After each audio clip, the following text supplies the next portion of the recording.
Salam alaikum wa rahmatullahi wa barakatuh. Bonjour tout le monde. Dans cette vidéo, je vais présenter la modulation analogique. C'est la deuxième partie. Dans cette deuxième partie, on va voir la démodulation d'amplitude et la modulation de phase. Donc, nous avons une détection hétérodyne. Donc, nous avons un amplificateur haute fréquence accordé, sachant que le réglage de la bande passante sur F0. Et après, nous avons un autre module de démodulation qui est composé d'une diode, résistance et condensateur en parallèle. À la sortie, donc, nous aurons un signal démodulé. Pour le récepteur CPR hétérodyne, donc, on dit un amplificateur haute fréquence accordé sur F0. La sortie du premier signal entrée qui passe à travers un mélangeur, donc avec l'utilisateur d'un oscillateur local, c'est-à-dire on va augmenter la fréquence F0 avec une valeur de 455 kHz. Après la sortie de ce signal est passé à travers un amplificateur fréquence intermédiaire de fréquence 455 kHz. La sortie, ça sera l'entrée pour un filtre très sélectif de 455 kHz et la démodulation. Nous avons une résistance condensateur en parallèle à la sortie. Donc, la partie démodulation, toujours, c'est la diode et résistance condensateur en parallèle. Et à la sortie, nous aurons toujours le signal démodulé. Donc, pour le récepteur CPR super hétérodyne, l'amplificateur H fréquence accordée, donc il faut régler sur la fréquence F0, il est relativement large et accordable. Donc nous avons un filtre de fréquence intermédiaire avec sa fréquence moyenne 455 Hz et un filtre haute fréquence accordé sur F0 d'une largeur de bande d'à peu près de 10 kHz. Donc le mélangeur il est réglé sur F0 plus 455 kHz, c'est la fréquence intermédiaire. Nous avons un produit de F0 plus 455 Hz plus F0 éliminé par un filtrage et la fréquence F0 plus 455 kHz moins F0 contient l'image inversée de tous les canaux. L'amplificateur fréquence intermédiaire et filtre, il est très sélectif avec une fréquence fixe, laisse également passer une fréquence F0 plus 2FI. Nous avons la fréquence image et infiltrée par un amplificateur RF. Donc, on dit ici le schéma, la bande latérale à gauche, la bande latérale à droite et la largeur de cette bande, elle est égale à 455 kHz. Donc, on va prendre un exemple, c'est pour le RTBF. Donc, nous avons la largeur, pour la fréquence, elle est comprise entre 621 kHz à 300 kg, avec une puissance de 300 kW. La fréquence intermédiaire, toujours, c'est 455 kHz. Un oscillateur local, c'est 455 plus 621. Donc, le total, c'est 1076 kHz. La sortie du démodulateur, donc nous avons 1076 moins 628, c'est la 455, on va récupérer la fréquence intermédiaire. Et si on va faire la somme, on aura une fréquence qui est 1697 kHz qui est refusée ou interdite. La fréquence image, donc un des 621 plus 2x par 455 est égal à 1531 kHz. Et on a les radios Vatican. Donc, ils sont utilisés pour les radios Vatican. Donc, on va voir la fréquence et phase instantanée. Nous avons pour un signal sinusoïdal ou non, toujours la forme d'un signal S de T. On peut la mettre sous la forme de la puissance P par sinus oméga T ou bien est égal à P sinus oméga 0 T plus phi de T. La phase instantanée phi de T égale, c'est la phase. La fréquence instantanée, c'est f de t égale à 1 sur 2 pi oméga t, donc est égal à 1 sur 2 pi dφ sur dt, donc est égal à f0 sur 1 sur 2 pi, la dérivée de la phase par rapport au temps. La modulation de phase, soit m de t le signal modulant, phi de t est égal à k par p par m de t, le signal modulé égale s de t égale à p sinus oméga t, donc est égal à P sinus oméga 0T plus K fois P M de T. La fréquence instantanée, un des F de T égale 1 sur 2 pi défi sur 2t égale à f0 plus k par p sur 2pi la dérivée de m par rapport au temps, sachant que la modulation de phase égale la modulation de fréquence par dm sur dt. Donc, toujours avec la modulation de fréquence, soit m de t le signal modulant, donc j'ai f de t égale à f0 plus kf m de t. La fréquence instantanée, on dit f de t est égal à 1 sur 2pi. La dérivée de phase par rapport au temps est égale à f0 plus 1 sur 2pi. La dérivée de phase par rapport au temps. Donc, j'ai 1 sur 2pi df défi sur dt est égal à k par f m de t. Automatiquement, la phase phi de t égale 2pi kf, l'intégrale de m dt dt. Pour le signal modulé, donc un des S de t, c'est P sinus phi de t est égal à P sinus oméga 0 de t plus 2pi kf, l'intégrale de m de t dt. Donc, si on va passer le calcul de la phase instantanée, donc un des phi de t est égal à 2pi multiplié par f0 de t plus kf, l'intégrale de m de t dt. Donc, sachant que la modulation de fréquence, c'est la modulation de phase par l'intégrale de m dt. L'intégrale de m dt, c'est la primitive de m. Donc, est égale à l'intégrale de 0 le u de m de u du. Donc, on va voir l'équivalence entre la modulation en fréquence et la modulation en amplitude. Donc, j'ai un signal m de t qui passe à travers un modulateur de phase avec pi de t à la sortie, c'est le signal s de t. Et le même signal, on va le passer à travers un modulateur de fréquence, toujours avec le signal de sortie S de T. Donc, c'est-à-dire l'équivalent de le modulateur de phase, c'est-à-dire on va remplacer le modulateur de phase par un différenciateur et un modulateur de fréquence. La même chose pour le modulateur de fréquence, on peut passer par un intégrateur plus un modulateur de phase. D'accord? Là, qui qu'on a un modulateur de phase, نحب نرجعوا de fréquence, لازم نزيد معاه un différenciateur. والعكس qui يكون modulateur de fréquence ونحب نرجعوا modulateur de phase, لازم نزيد معاه un intégrateur. C'est clair?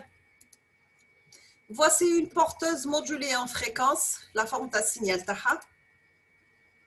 Et ici, c'est la porteuse modulée en phase. Maintenant, on va voir le signal sinusoïdal avec sa modulation de fréquence et en phase. On dit pour les signaux P de t est égal à P, la valeur maximale sinus oméga 0t. La porteuse, donc pour F0, c'est oméga 0 sur 2pi. M de t, c'est grand M sinus oméga t pour le signal. Donc, automatiquement, grand F, c'est grand oméga sur 2pi. On dit la modulation de phase, S de t égale à P multiplié par sinus oméga 0t plus k par pm sinus grand oméga t. La modulation de fréquence, on va utiliser la formule suivante. Donc, j'ai S de t égale à P sinus oméga 0 par t plus 2pi kf, l'intégrale de grand M sinus oméga t dt. Donc, est égal à P sinus oméga 0t moins 2pi kf sur grand oméga M cosinus oméga t. Là, j'ai intégré sinus, donc tu as la cosinus, sachant que l'intégrale de sinus AX dx, c'est moins 1 sur A cosinus AX. D'accord? Toujours, on dit les petits rappels, on met la couleur jaune. Là, normalement, à des formules, les laissent nous en avance. On dit le signal sinusoïdal type 2, donc on dit un petit changement de variable, tel qu'on va prendre T', il y a T moins pi sur 2 grand oméga. Donc, j'aurai S de t, c'est grand S, sinus oméga 0 t' plus pi par oméga 0 sur 2 oméga plus 2pi k indice F sur grand oméga grand M sinus oméga t'. Là, il faut que cosinus A plus 2pi est égal à sinus A. Maintenant, pour les expressions générales de la modulation de phase, j'ai S de t qu'on peut la mettre sous la forme de S sinus oméga 0 t plus m sinus oméga t. Donc, pour la phase, on va mettre petit m, c'est kp indice p par m, et la modulation de fréquence, m égale kf sur grand F fois m. Donc, on va voir le spectre du signal modulé. On va décomposer S de t, on va la mettre sous la forme de grand S, sinus oméga 0t plus M sinus grand oméga T. On a le sinus A plus B égale à sinus A cosinus B plus cosinus A sinus B. C'est clair? Donc, nous avons par cœur. C'est-à-dire, on va remplacer le S de T. Donc, j'aurai S grand S sinus oméga 0T cosinus M sinus grand oméga T plus cosinus oméga 0T sinus M sinus grand oméga T. Le fil rouge, on a pris le cosinus M sinus oméga T. On peut le remplacer par G0 de M plus 2G de M cosinus 2 oméga T plus 2G4M cosinus 4 oméga T. C'est-à-dire, on va prendre que les valeurs paires. C'est clair? Au la partie bleue, les valeurs impaires. Donc, ça sera 2 fois G1 M sinus oméga T grand oméga plus 2G3 de M sinus 3 oméga grand oméga T plus 2 fois G5 de M sinus 5 oméga T, etc. Donc, S de T, la forme grand S multiplié par G indice 0 de M sinus oméga 0 T plus, etc. La somme, les rouge plus la somme, les bleus. On appelle G indice M de M, G indice I, pardon, de M. Ce sont les fonctions de Bessel du première espèce.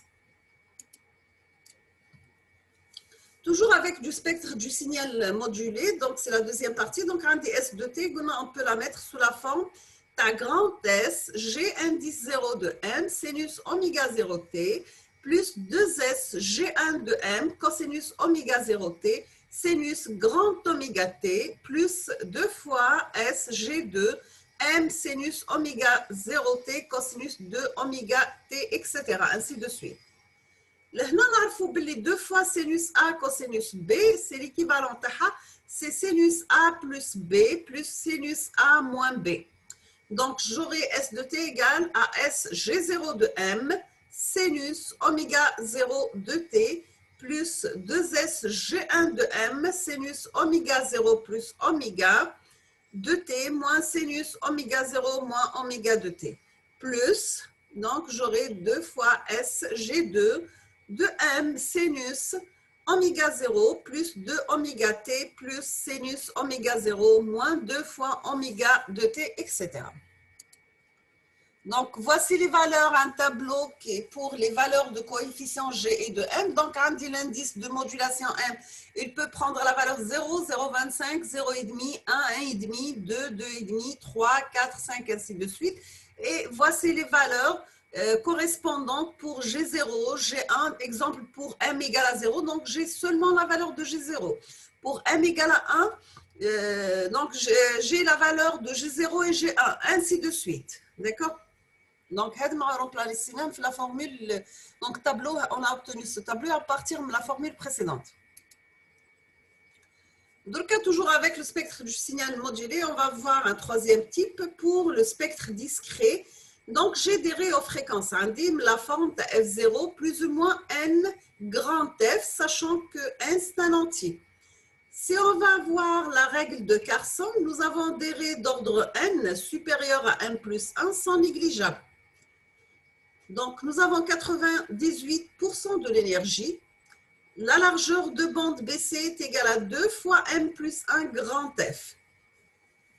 Maintenant, on va voir l'excursion maximale de fréquence. On dit delta F, c'est M fois la fréquence grand F. Donc, la largeur de bande BC est égale à 2 fois delta F plus M. Donc, j'ai pour M inférieur à 1, la bande, c'est 2 fois F, la même chose que la modulation en amplitude. Et pour M supérieur à 1, j'ai la bande de convergence égale à 2 fois delta F. Donc, voici la réalisation pratique d'un modulateur avec une diode varicap. Donc, c'est une diode variable. L'extension TAHA, c'est BB 2 fois B 135.